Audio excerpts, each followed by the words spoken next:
Hi, my name is Cindy. I'm going to be doing my micro teach on presentation and convention.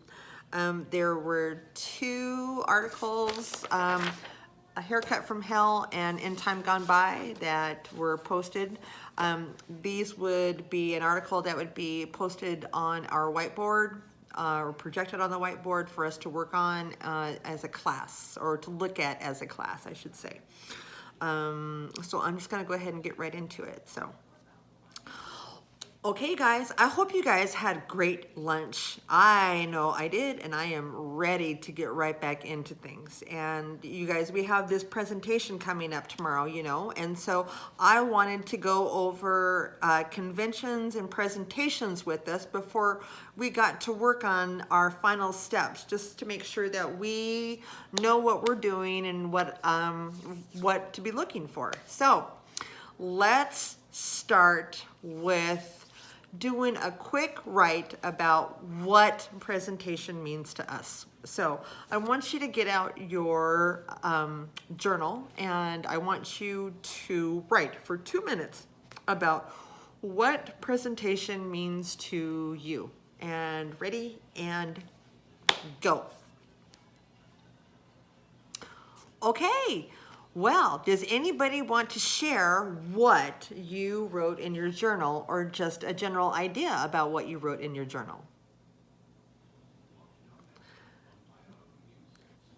You guys have shared some great ideas. I am always impressed with what you guys have been able to do. So, all right, let's talk about conventions, because that's always the one nobody likes. That's always dealing with spelling and grammar and punctuation and all the stuff that we just don't like. So I'm gonna go ahead and put this one article up, and it is called In Time Gone By.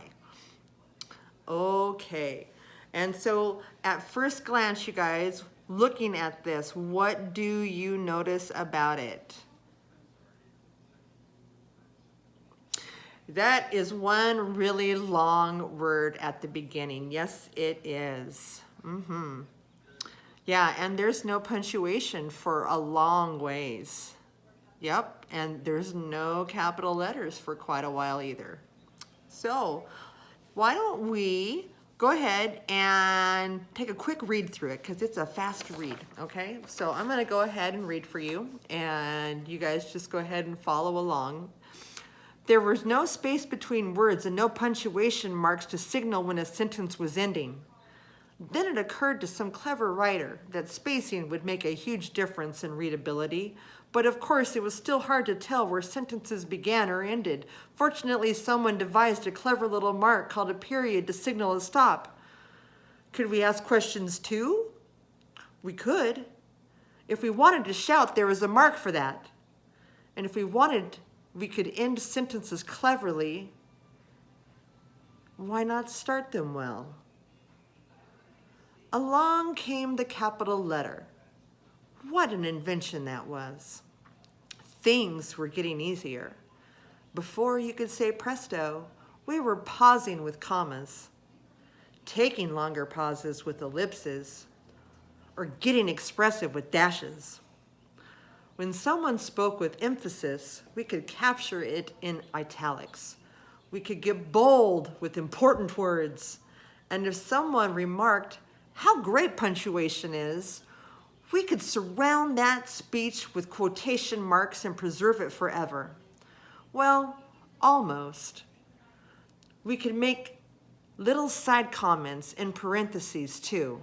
How sneaky. With a colon, we could introduce important things, such as one of the greatest inventions of all time, punctuation.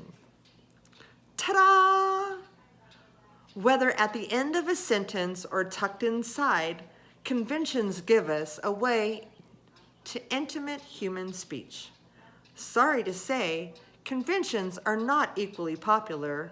Almost no one loves the humble semicolon. People think it's hard to master. It isn't. No matter though, in the world of convention, nothing lasts forever. Now, as you were reading, if you were like me, you were correcting as you were going. And this makes it harder for the reader to want to engage with its reading. We do that as a reader as a courtesy to the writer. I notice a lot of small typographical errors in print all the time. You'll see it on TV, on your newscast every once in a while. There will be a word misspelled or the wrong spelling of the word is being used on the header along the bottom. And so things like conventions, they matter. The correct spelling matters. The correct use of grammar matters. Proper subject and verb usage is really important for, proper sentence structure. Punctuation matters so that you know how a sentence, if it's being shouted or a question, or where it falls, if it's just informational into the sentence. If there's more information for that sentence, so you're gonna have that semicolon because it's not a second thought that can stand on its own.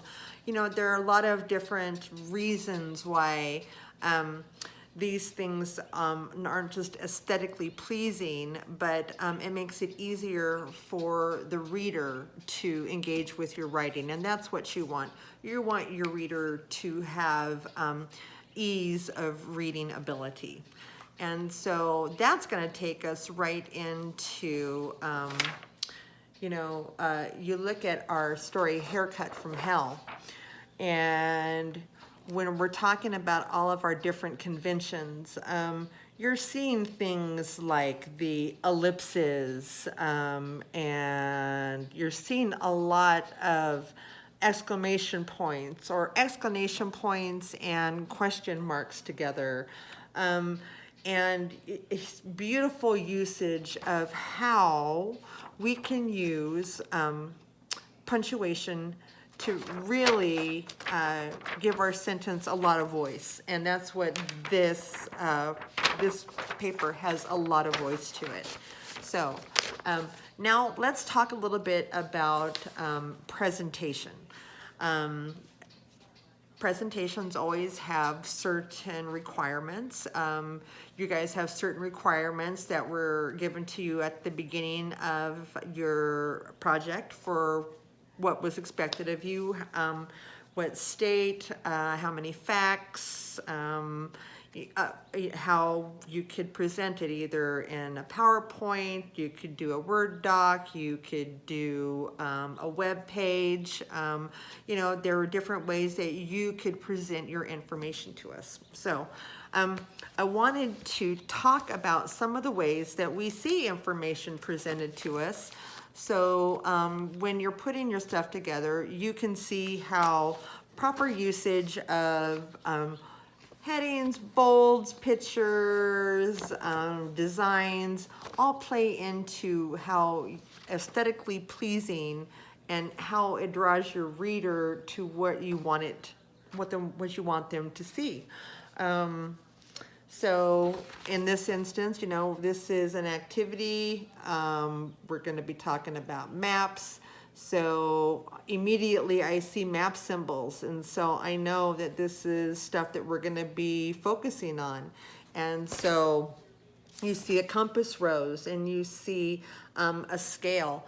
And these are all important pieces that we need to understand. So we need to know where to find them. And so having a legend allows us to then go right to our next and find it over here. So if you want information to be found easy, well, it's kind of like a map and you use a legend, and that's what you guys are doing today. So let's talk about menus. So restaurants are always wanting you to spend more money with them. And so purposely, they put things like their food on their menus. So they've got pictures of their food and their beverages. We have pizza, and look at the cheese, and so they're being very purposeful about what they put on here, you know, and let's see. And so you can see their logo, which stands out, and then you've got different types of font all the way through for their pizza, for their location, for their address on the internet. And then once you come inside, then you even have more pictures. And then you have your bold font and then followed by your information. So your eyes are gonna go to your bold for your most, you know, that's where we want you to go and look for your most information. And then they're clever. You come over here, and what they really want you to be drawn to are the items that are in the red. And so those are their most popular ones, and so they want you to really order those. So, because they can probably make more money off you that way. So your eyes are immediately drawn to these red ones and like, yep, that sounds great. That's what we're gonna have. And so that is how presentation works on menus. It's purposeful, trying to get you to do more, buy more, want something different than maybe what you wanted when you first went in there. Magazines. Magazines have amazing amount of text in here, and everything is laid out different all the time, depending on what we are focusing on. You always have, like in this article right here, okay? So we have our big heading. We've got our person. We can see that this is going to be about health. You can immediately tell that because what is she doing? She's exercising. And then we've got more pictures of healthy stuff. You got your vegetables, you got some nuts, you got, I think this is, what is that? I have no idea. That is, I still don't know what that is, but I think that's a mat and it's for yoga. Let's just go with that.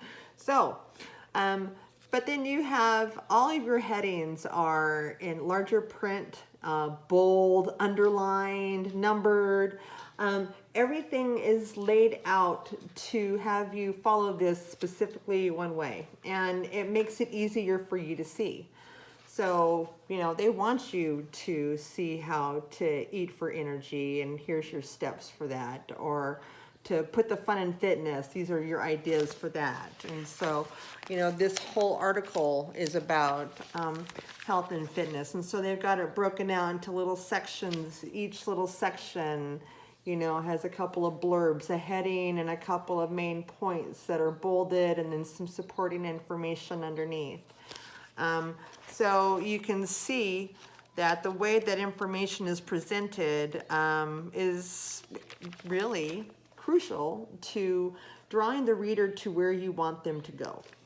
So as you guys are putting together your project, I want you to think about where you want your audience to be focused on.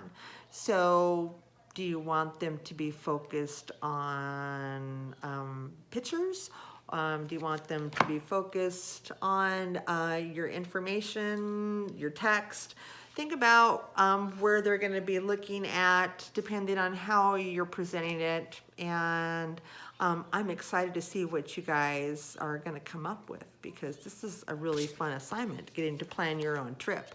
Now you're going to try to persuade other people to go where you're going to go. So, all right, you guys, let's get to work.